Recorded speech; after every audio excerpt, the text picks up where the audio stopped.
หลังจากนั้นก็เลยว่า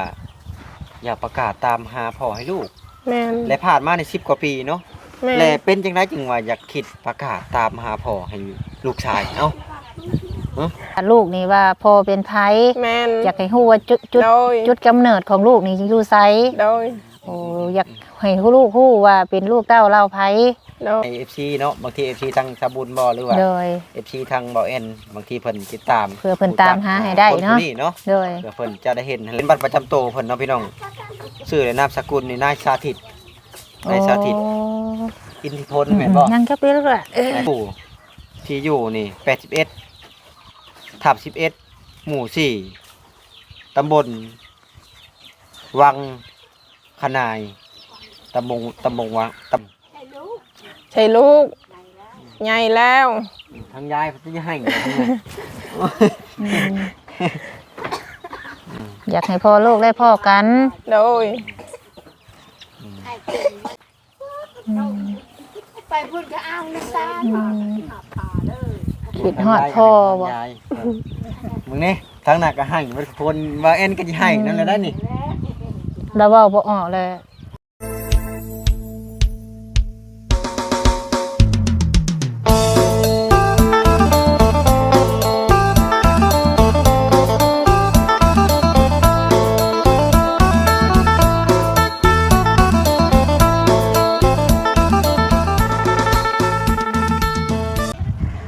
สบาย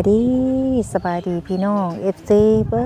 ดสู่ผู้สู่คนสู่หม่องสู่บอนเด้อพี่น้องเด้อมาพบมาพ้อกันคือเก่ากับซ่องสาบุญมาบ้านเฮาเนาะมาพบพ่อกันมื้อนี้พี่น้องกับมาบอนทีแปลกๆนี่จักหน่อยเนาะเห็นทางเบาแอนเพิ่นว่ามีคนทักหาเพิ่นว่าแต่บ่ฮู้ว่าทักมาแบบใดทางสาบุญก็เลยพากันเข้ามาเบิ่งพี่น้องเอ้ยเดี๋ยวสิถามทางเบาแอนเพิ่นแหละว่ารายละเอียดเป็นจังไดว่าเพิ่นนั้นทักหาทางเบาแอนอยากมีความช่วยเหลืออีหยังเฮาก็บ่ฮู้พี่น้องเอ้ยมื้อนี้ก็มาฮอดมาถึงเดี๋ยวสิถามทางหมอแอนก่อนว่าความเป็นมาเป็นจังใดนะว่าเพิ่นทักขอความช่วยเหลือว่าซั่นทางหมอแอนสบายดีเด้อสบายดีโดยสบายดีไม่เป็นจังได๋หมอแอนถามก่อนเรื่องราวเพิ่นก็คือเรื่องราวอันทางเพิ่นขอความช่วยเหลือมาแบบว่าทางแม่น่ะอยากประกาศตามหาพ่อให้ลูกโอ้ที่ว่าเพิ่นให้เฮาช่วยนี่คืออยากให้ลูกนี่พบพ่อสิบ่หรือว่าจังได๋แม่นอยากให้ลูกพบพ่อเพราะว่าเพิ่นจากกันมาน่ะ10กว่าปีนะเรื่องราวนี่ก็บ่ฮู้ว่าพ่อกับแม่เพิ่นเลิกลากันบ่เลยเอาลูกมาฟังลาวบ่ตอนนี้ก็ยังบ่ฮู้นะโอ้เพิ่นนี่ได้ผัวคนไทยสิบ่ได้ผัวคนไทยหรือว่าสามีเป็นคนไทยนั่นแหละโอ้แล้วทีนี้ก็ลูกเพิ่นใหญ่แล้วเพิ่นว่าอยากให้ลูกน่ะมีบัตรประชาชนไทยมีสิทธิคือคนไทยนะว่าง่ายก็ได้โอ้ข่อยก็บ่เคยมาจักเทื่อแล้วก็บ่เคยถ่ายแบบนี้จักเทื่อพี่น้องอันนี้ครั้งแรกเห็นเบาแอนว่ามีคนทักหาเพิ่นก็เลยพากันเข้ามาเบิ่งว่าช่วยเหลือแบบใดซั่นเนาะก็เลยแบบนี้เนาะเพิ่นอยากให้ลูกกับพ่อพบกันว่าซั่นซะอยากให้ลูกกับพ่อพบกันแม่นี่เป็นคนลาวแม่คนลาวพ่อคนไทยโอ้บัดลูกออกมาแหละเป็นลูกครึ่งลาวไทยได้บัดนี้นะโอ้โดยมีแต่เข้าไปถามเพิ่นแล้วจังสิฮู้รายละเอียดเนาะนี่แหละก็เข้ามาก็ฮอดเข้าไปทานน้ำกันจ้ะโดยไปย่างเข้าไปสั่งเข้ามาหอดเอาคุณบางต่างทำเงินต่างนี่ละคุณไปเอาละแม่บัดไปอยู่พุ่นแม่ก็กังได้เกได้เข้ามานั่งก่อนเอาก็ได้เลยพี่น้องเนาะ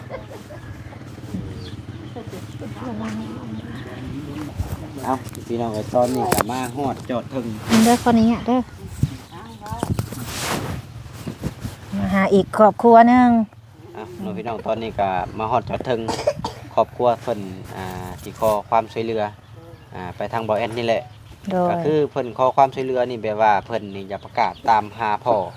ที่เป็นคนไทยให้ทั้งลูกชายเนาะเรื่องเล่านี่ก็บ่ฮู้ว่าที่ไปที่มาเป็นจังได๋เพิ่นผิดกันบ่จึงว่าได้เอาลูกมาฟังลาวหรือว่าเพิ่นมาลินมาเที่ยวแหละบ่ได้กลับเมื่อประเทศไทยน้ำพัวบ่น้องพี่น้องเนาะเอาก่อนอื่นก็สบายดีเด้อสบายดีเด้อสบุญเด้อสบายดีมาแปลกๆเลยพี่น้องเอาสบุญมาเป็นคลิปตามหาญาตินำกันมื้อนี้เป็นคลิปแรกเด้อเนาะเจ้าก็ได้แม่นคลิปแรกเอาก่อนอื่นบ่แอนกาสิถามชื่อทางเอื้อยเพิ่นก่อนเนาะชื่อจังได๋เนาะชื่อปุ้ยชื่อปุ้ยแม่นบ้าน บ้านกุกตาลพลง่อย มันกกตาลพลงอยและหมอหำน้อยเด้ สื่อโดม สื่อโดมปาโทสื่อดาราผู้ตุ้ยนี่ อายุจักปีล่ะ 13 ปี 13 ปีเดี๋ยวอาหารที่ แม่ ถาม เด้ เนาะ อายุจักปี 30 คือทางเจ้าเนี่ยอายุ โอเค 30และเรื่องราวที่ไปที่มาเป็นจังได๋จึงว่าอยากประกาศตามหาพ่อให้ลูกนี่จุดเริ่มต้นนี่เอาเพิ่นมาเที่ยวบ่หรือว่าได้เลิกลากันนี่นะ เลิกลากัน เลิกลากันจักปีแล้วนี่นะ หลายปีแล้ว ประมาณได้บ่ ประมา ตั้ ณ งแต่น้องเพิ่นอายุจักปี 7 เดือน ตั้งแต่7 เดือนเอาเพิ่นมาอีพี่ฮะ เป็นจังได๋จึงว่าเอาเพิ่นมาอายุ7 เดือนนะ อ้าวเราบ่ได้เบิ่งแยงเนาะแล้วก็พามือ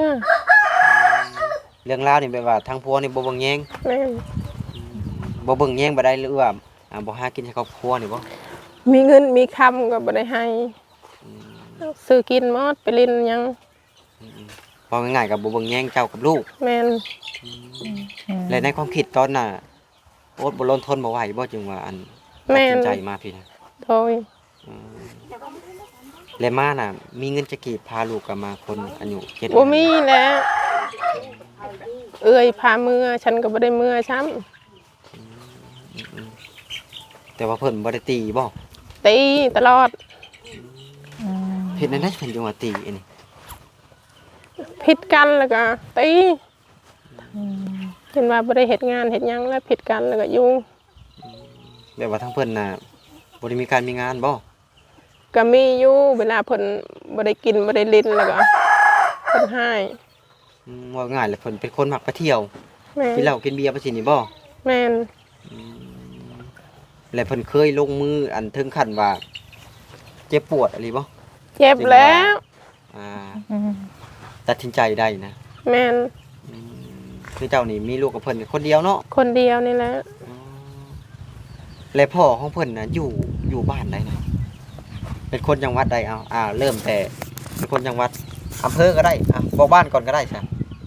เพิ่นน่ะเป็นคนกาญจนบุรี กาญจนบุรี แม่น สระบุรี บ้าน สุพรรณน่ะอยู่สุพรรณบุรีบ้านอยู่ละหัน บ้านอยู่นะสุพรรณ แม่น แต่ว่าเป็นคนกาญจนบุรี แม่นแล้วยายไปอยู่สุพรรณแบบว่าเอาเมียแล้วบัดนี้หันเลิกกันกับเมียแล้วเราไปอยู่กาญจนบุรี และตำบลนี่เด้ตำบลยังรู้จักบ่ บ่ฮู้จักแล้ว บ่จัก บ่จักเอาเมื่อเธอเดียว ตอนลูกยังน้อยแล้วชวนเมื่อ เคยเมื่อบ้านเกิดเพิ่นเทื่อนึง แม่น โอ้ คือตอนเมื่อน่ะมีลูกหรือบ่ มีแล้วเกิดลูกแล้วก็เมื่อเลยเมื่ออยู่พุ่นเมื่อพักผ่อนอยู่พุ่น อ๋อ ได้ประมาณอาทิตย์หนึงเพิ่นพระชวนเมื่อ และชื่อญาติพี่น้องทั้งปู่ทั้งย่าเจ้ารู้จักบ่ บ่ฮู้แล้ว บ่ บ่ฮู้จักจักคนเลย โอ้ ไปอยู่แล้วก็บ่ได้เว้าหยังบ่ได้ถามชื่อหยังเขา อืม เมื่อเธอเดียว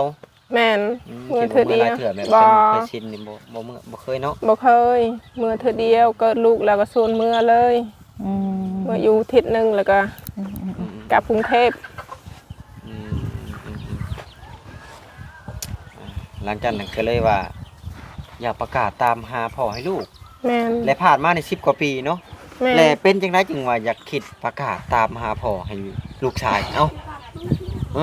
อ้าวให้ละเบิ่งแย่งลูกนี่แหละ ข้อยก็ จะให้เพิ่นเบิกแย่งซอย แม่น คือว่าจังไดอันเลี้ยงเพิ่นบ่กุ้มหรือว่าจังว่าอยากให้นี่นะ ก็ว่าบ่ได้อยากกุมนะก็เลี้ยงกุมอยู่หักว่าก็ให้เราหาพอแล้วเห็นพอแล้วแน่ให้เลี้ยงซอย อยากให้ฮู้ว่าลูกนี่ว่าพ่อเป็นไผ แม่น อยากให้ฮู้ว่าจุด โดย จุดกำเนิดของลูกนี่อยู่ไส โดย โอ้อยากให้ลูกฮู้ว่าเป็นลูกเต้าเล่าไผ โดย เอาง่ายๆก็แบบว่าอยาก โดย ให้ โดย เพิ่นเห็นหน้าพ่อแท้ๆของเพิ่น โดย สักครั้งหนึงเนาะ โดย โดยโดยอืม ก็คือว่าเป็นความคิดที่ดีถ้าว่าอีกอย่างหนึ่งก็เพิ่นก็บ่อยากให้ลูกเพิ่นมีปมด้อยเนาะ โดย เพราะว่าเกิดมานี่ก็เพิ่นเคยเห็นแล้วบ่หน้าพ่อว่าไปวันในรูปหั่นน่ะ ก็เห็นนี่แหละในหูปนี่แหละบัตรประชาชนนี่แหละ เป็นถอดในบัตรประชาชน แม่น โอ้ ได้ เบิ่งบัตรประชาชนเพิ่น ใช้บัตรประชาชนโอ้รายชื่อก็อยู่หั่น นี่เด้อพี่น้องเด้อ เออ บัตรประชาชนเพิ่นแต่ว่าบ่แอนจะบ่ได้อ่านเลขอันพรบเพิ่นหรือว่าเลขบุคคลเพิ่นเนาะพี่น้อง เด้อ มันจะผิดแบบกฎหมายนั่นแหละ เด้อ นี่แต่ว่าเฮาบ่ได้อ่านก็มีแต่ว่าสามารถเบิ่งได้ตัวนี้เลขสิทธิบุคคลนี่ตัวนี้เนาะพี่น้องแต่มันก็คนช้ำเฮาก็บ่คมชัดปานนั้นเนาะ บางเช่น เด้อ เดี๋ยวบ่แอนสิอ่านให้ FC เนาะบางที FC ทางสาบุญบ่หรือว่า เด้อ FC ทางบ่แอนบางทีเพิ่นติดตาม เพื่อเพิ่นตามหาให้ได้เนาะ คผู้เนาะ เด้อ เดี๋ยวเพิ่นจะได้เห็นนั่นแหละเอาก่อนอื่นก็ที่อ่านชื่ออันนี้เป็นบัตรประจำตัวเพิ่นเนาะพี่น้องชื่อและนามสกุลนี่นายสาธิตนายสาธิต โอ้ อินทิพลแม่นบ่ นั่งแคปเลยล่ะนั่งแคปโอเค อ่าเป็นเพศชายเด้อพี่น้องวันเดือนปีเกิดเพิ่นนี่วันที่19ซค2530กับฮู้ซคนี่มันแปลว่าหยังที่อยู่นี่81ทับ11หมู่4ตำบลวังขนายตำบลวังขนายเนาะพี่น้องอำเภอท่าม่วงจังหวัดกาญจนบุรีมีครบพี่น้องนี่ โดย แต่ว่าให้เบิ่งลายบ่ได้มี อ่าน ครบ ให้ เนาะพี่น้องก็มีแต่ว่าถ้าว่าผู้ใดเห็นชายคนที่บ่แอนอ่านอยู่ในนี่แหละก็จะให้ติดต่อมาทางบ่แอนหรือว่าทางสบุญก็ได้เนาะพี่น้องเพราะว่าเฮาได้มีโอกาสเข้ามานำกันมื้อนี้เพื่อว่าอยากให้ความหวังของน้องคนหนึงอยากเห็นหน้าพ่อสักครั้งหนึงเพราะว่าตั้งแต่เกิดมาเนี่ยเพิ่นยังบ่ได้เห็นหน้าพ่อเลยพี่น้องแบบว่าเป็นคนที่มีปมด้อยแต่น้อยเนาะพี่น้องแบบว่าพ่อกับแม่เลิกลากัน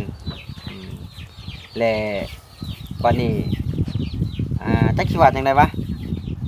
ผลกระทบเนี่ยมันมาอยู่ที่ลูกเพราะว่าเฮ็ดให้ลูกน่ะบ่ได้เห็นหน้าพ่อผู้บังเกิดเกล้าของเพิ่นตั้งแต่แรกๆเนาะ โดย เหตุผลที่เพิ่นเอามานี่ก็คือว่าย้อนความบ่เข้าใจกันมีหลายสิ่งหลายอย่างเรื่องในครอบครัวของเพิ่นเนาะพี่น้องเนาะบ่ว่าอยู่ใจก็มีการผิดเถียงกัน แต่ว่าคนที่ไปกันบ่ได้ก็คือบ่ซอยเฮ็ดซอยหาซอยกันนี่แหละเพราะว่าเฮาเจ้าข่อยเนาะตัวนี้มันผิดกันได้ทุกคนเนาะถ้าสมมุติว่าทางผัวเจ้าเบิ่งอยู่เจ้าอยากพากหยังอันน่ะให้ผัวน่ะ คือตัวเจ้าเอง ถ้าสมมุติว่าผัวเจ้าเบิ่งในขณะที่เปิดเห็นเจ้ากับลูกนั่งอยู่เจ้าอยากฝากหยังใส่ผัวเอ้าลองว่าเบิ่งดูลองว่าเบิ่งดู ผัดกินฮอดกินถึงก็ให้ บอกความรู้สึกออกมาเลย กินคันว่าเห็นก็ให้ ติดต่อมาสิบ่อยากให้ลูกพ่อบ่ ให้ติดต่อมาใช่ลูกใหญ่แล้ว ทางยายเขาจะให้ อยากให้พ่อลูกได้พ่อกัน โดย ความหมายก็ว่าอยากให้เพิ่นติดต่อมาอยากให้พ่อกับลูกใกล้วันกัน เลี้ยงมันก็ใหญ่ละอยู่น้ำแม่เท้าแต่น้อย เจ้าก็อยากพ่อหน้าพ่ออยู่บ่ลูก อยากพ่อหน้าพ่อบ่ฝากถามพ่อเด้อครับพ่อก็พยายามตามหาลูกอยู่บ่สิเอาว่าลองลงครับเอามาดู ตามหาลูกนี่จะให้เลยให้เฮ็ดไปจ้างอะนะ ให้เลยลูก ๆ เจ้ากินฮอดบ่โอ้กินฮอดพ่อ ไปพูดก็เอานะตากินฮอดพ่อบ่ ยายมึงนี่ทางหน้าก็ให้มันพนว่าเอ็นก็สิให้นั่นแหละได้นี่ แล้วเว้าบ่ออกเลย อยากพ่อหน้าพ่อบ่ล่ะบ่เอาถ้าว่าพ่อได้เห็นเนาะหรือว่ามีไผได้ฮู้จักเนาะกับสื่อที่ทางเว้าแอนเพิ่นได้อ่านออกไปนะถ้าไผได้พบพ่ออีหยังถ้าได้เบิ่งคลิปนี้เนาะก็อยากให้ติดต่อมา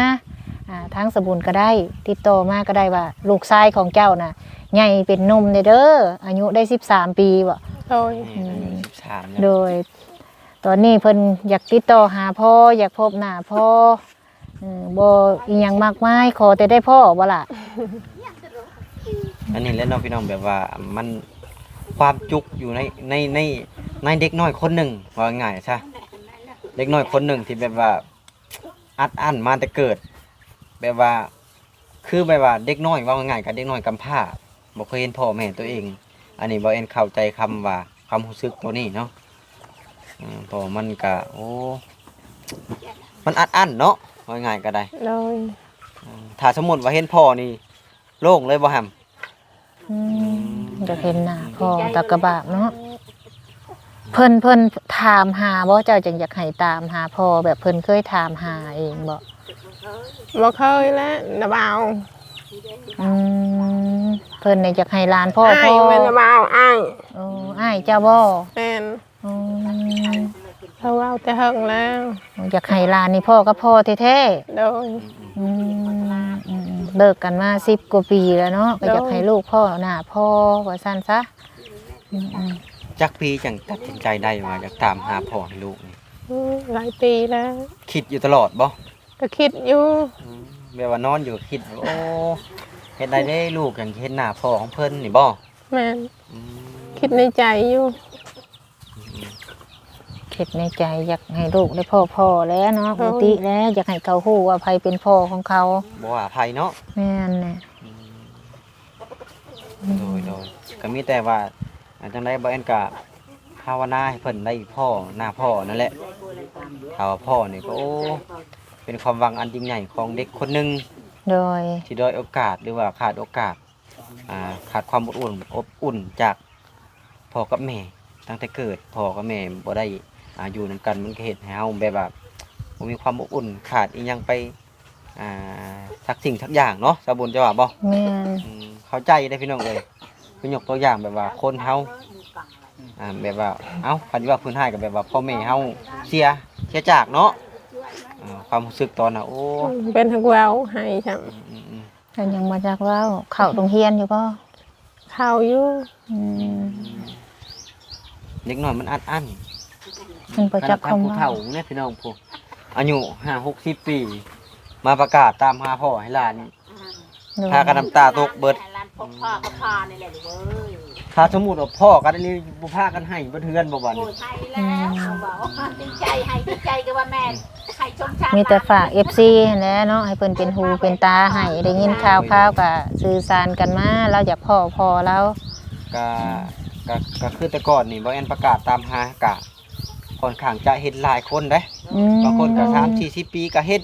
โอ้ เห็นบางคนก็นี่แหละอุ้มกันมาแต่แดงๆมันสิก็เห็น มันหักมี มัน ผู้บอกเนาะ มันมีบางทีแฮงจูงใจระหว่างพ่อกับลูกมันก็ดึงใส่กันได้ โดย อันนี้ก็ได้ ก็ข ได้ อ จักนาทีแหละ ก็ขอให้ได้พบกันเด้อเนาะพ่อลู มี ก แต่ว่าเฮาก็ขอให้เพิ่นได้พบกันนั่นแหละทางที่ดีก็อยากให้เพิ่นกลับมาสมหวังกัน โดย ถ้าว่าเป็นไปได้เพิ่นก็บ่อยากเลิกลากันดอกเนาะพี่น้องกับพ่อของลูกเพิ่นแต่ว่าย้อนความจำเป็นหรือว่าเหตุจำเป็นหนึ่งมาเบิ่งแย่งครอบครัวกันบ่คุ้มเนาะ โดย ก็เลยตัดสินใจอืม กลับมาอยู่บ้านเนาะ กลับมาอยู่ โด บ้าน ย และหลังจากที่กลับมาอยู่บ้านปัจจุบันนี่น่ะมีครอบครัวแล้วบ่ โดยมีแล้ว มีลูกกับสามีคนใหม่แล้ว แม่น จักคนแล้ว 3 มี3คนแล้ว โดย รวมทั้งผู้นี้น่ะเป็น4 โดย แต่ละคนเนี่ยอายุไล่เลี่ยกันบ่ บ่ จักปีผู้กก ผู้กอกหัน9 ปี อืม ผู้น้อย ผู้น้อย7 ปี อืม แล้วก็ผู้นี้ 2 ปี มีแต่ผู้ชายบ่ ผู้หญิง2ผู้ชาย โอ้ผู้กกนี่เป็นลูกกับพ่ออันคนไทย 2โดย สร้างครอบครัวใหม่ได้3 โดย และเฮิงเติบบ่หลังจากที่เลิกลากับผัวคนไทยแล้วกลับมาพี่แหละสร้างครอบครัวใหม่นะ เพิ่งเติบ ประมาณจักปี ลูกผู้นี้หันจนว่า7-8 ปีแล้ว อยู่7-8 ปี แม่น จึงได้สร้างครอบครัวใหม่ โดย ลืมเพิ่นคักแล้วบ่สามีคนไทยปัจจุบัน ลื นี้ มแล้ว ลืมแล้ว มีครอบครัวแล้วก็ลืม ลืมแต่ว่าถ้าว่าสมมุติเห็นกันก็ยังสามารถพูดคุยในฐานะพ่อของลูกได้เนาะ โดย อืม แนวใดเพิ่นก็เป็นพ่อของลูกเพิ่นก็มีแต่ว่าภาวนาให้เห็นนั่นแหละพี่น้องถ้าว่าเพิ่นเห็นกันนี่บ่แอนก็จะได้อัปเดตไปเรื่อยๆได้ โดย ยกตัวอย่างว่าถ้าว่ามีเงินมีคำนี่ห้อยพาโมฮัมน้อยเพิ่นเดินทางไปหาพ่อเพิ่นเลยก็ได้ได้นี่เออ จังหวัดกาญจนบุรี จังหวัดกาญจนบุรีแต่ว่าย้ายไปอยู่สุพรรณบุรี โดย อันนี้มันเป็นตำบลกับบ้านเพิ่นนะพี่น้องมันสับสนกัน เป็นคนนี่เป็นคนจันทบุรีแต่ย้ายไปอยู่สุพรรณบุรี โดย อืม แต่ว่าปัจจุบันนี้จักเพิ่นอยู่ไสแท้เนาะ เพิ่นเฮ็ดงานอยู่กรุงเทพนี่แหละ บนในบนเพลงงานลองว่ามึงดู เพิ่นเฮ็ดงานอยู่แถวบางแคอยู่จรัญ13เพิ่นเฮ็ดงานค่ะ ลองว่าไปโลดเพราะว่า FC เพิ่นท่าเบิ่งอยู่นะบทจะจื้อแล้วจะเว้าโลด เฮ็ดงานจรัญ13หมู่บ้านนิชาชนละเฮ็ดค่ะวันละเฮ็ดงานค่ะซอยก็ลืมแล้วดอนแล้วทั้งนะ แต่ว่าเพิ่นอาจจะยังบ่ได้อันย้ายหนี้เนาะท่านเนาะ เพิ่นบ่ได้ย้ายดอกเพิ่นเฮ็ดบ่อนเก่าหั่นแหละ อืม เนาะเอาเดี๋ยวบ่แอนก็สิอ่านคืนอีกเทื่อหนึงเนาะบางทีพ่อแม่พี่น้อง FC เพิ่นเบิ่งยังบ่ทันเนาะ ถูกเพิ่น นี่แหละก็คือสื่อของพ่อเพิ่นเด้อพี่น้องเด้อนี่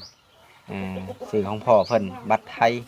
แต่บ่ฮู้ว่าเหตุใดเพิ่นจึงเอาบัตร จังได้มา ต้นผูกมาได้อย่างนี้พี่น้องเอ้ย ลอยมาบ่ ลักเอามาบ่หรือลอยเอามาตอนนี้ก็ยังบ่ฮู้เนาะพี่น้องเนาะ แสดงว่าเราก็ยังคิดฮอดอยู่แบบ อาจจะเบิ่งหน้าผัวตลอดมั้งเนาะพี่น้องเนาะ จะให้ลูกเห็นหน้าพ่อแน่เนาะ เห็นแต่รูปนี่บ่ฮัมความฝันของเด็กคนหนึ่งอยากเห็นหน้าพ่อก็ได้สามารถเห็นได้นี่เนาะ ใน เดี๋ยว เบิ่ง เบา แต่ แอน ในรูป ที่อ่านชื่อของเพิ่นอีกเด้อพี่น้องเอ้ยนายชาทิตอินทพลประชาชนไทยบ่หั่นน่ะ บัตรประชาชนไทยว่าไปสิว่าจะกล้องนั่นเอง บัตรประชาชนไทย เป็นคนไทย เป็นคนไทย อยากเป็นคนไทย คนไทยนะคนลาวนะ โอ้อยากเป็นคนสองสัญชาติ โดย อ๋อ โดย เดี๋ยวบ่แอนสิถามเพิ่นอีกว่าอย่างหนึ่งลืมถามเนาะพี่น้องก็คือเพิ่นเกิดอยู่ไทยเนาะอยู่โรงพยาบาลได้นี่ โรงพยาบาลศิริราช โรงพยาบาลศิริราช โดย โอ้ กรุงเทพเนาะ กรุงเทพ เกิดอยู่โรงพ มี ยาบา ใบ ล แจ้งเกิดเรียบร้อย มีแต่ว่าลืม ลืมเอามา ลืมเอามา อ๋อ ตอนเกิดลูกหันยังเพิ่นยังบ่ทันออกใบแจ้งเกิดหัน ก็ยังบ่ทันออกใบแจ้งเกิดให้ โดย แต่ว่ามีชื่ออยู่ในโรงพยาบาลแล้ว โดย โรงพยาบาลศิริราช โดย โอ้ ก็มีหวังอยู่เนาะพี่น้องเพราะว่าเฮารู้จักชื่อพ่อเพิ่น โดย แล้วก็ชื่อที่อยู่เพิ่นก็อาจจะบ่แน่บางทีมื้ออื่น หรือว่ามื้อแรงกลับเมื่อลงคลิป มี ได้ข่าวดีมาแจ้ง มี ที่ได้ FC เห็นบ่จักเนาะ แม่น ติดต่อเข้ามาเด้อเนาะ อ่า อืม มีแต่ว่าฝากในเด้อพี่น้องเลย โดย ที่ทางเบาแอนหรือว่าทางสบุญหรือว่า โด แฟ ย นเพจทางสบุญแฟนเพจทางเบาแอน โดย ก็ถ้าว่า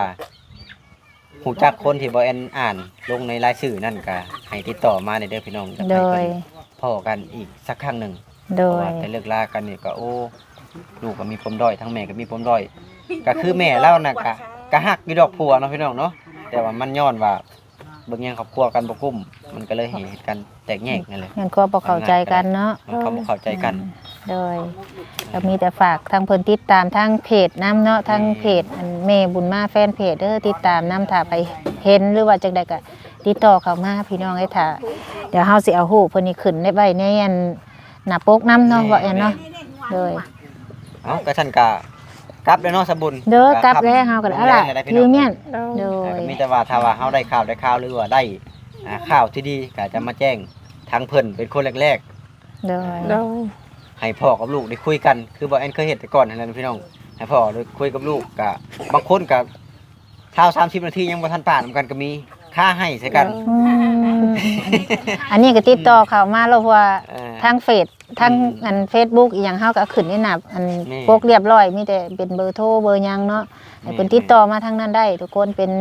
พวก LINE อีหยังกันติดต่อเข้ามาหันนะ แม่น โดย ก็ส่องมาซอยเรือกัน โด เนาะ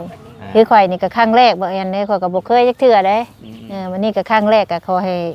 ปัง ความ ๆหรือว่าเฮ็ด ฟัน อืม น้องเพิ่นก็ให้เป็นจริงนะ ความ ที่ว่า ฝัน อยาก ของน้องเพิ่นเป็นจริง โดยที่เพิ่นอยากเพิ่นได้พบพ่อเพิ่นนั่นแหละ ขอให้ความฝันเป็นจริงนะครับเด้อ โดย เป็นกำลัง โด ใจ ย ให้ ว่า สู้ สู้ อ่า เว้าบ่เก่ง เราบ่เก่ง เ เป็นว่าว เดี๋ยวเห็นพ่อเพิ่นสิว่าเป็นเองเนาะพี่น้องเนาะเดี๋ยวต่อไปนี่เห็นพ่อเพิ่นก็สิวนเวียนแถวนี่แหละบ่แอนกระดาษบาทนี่นะ เอ้าสำหรับคลิปนี้ก็บ่มีหยังหลายเด้อพี่น้องเอ้ยก็ฝาก FC บัดสุขุทุกคนฝากเข้าให้กำลังใจแล้วก็ตามหาพ่อเพิ่นให้เด้อพี่น้องเด้อเอ้าขอตัวลำลาขอให้พี่น้องได้ขี่ไปก่อนดีไปแห้งเด้อ อ่ะพี่น้องเอ้ยสำหรับคลิปนี้เนาะก็สิขอตัวลาพระจากไปก่อนเด้อพี่น้องถ้าใครพบเห็นในคลิปที่ว่าตามหาพ่อนี่ก็ฝากพ่อแม่พี่น้องทุกคนส่งข่าวหรือว่าจังใดก็ได้เนาะหรือว่าติดต่อมาทางสบุญก็ได้เด้อลาพระจากไปก่อนพี่น้องพ่อกันคลิปหน้าสำบายดี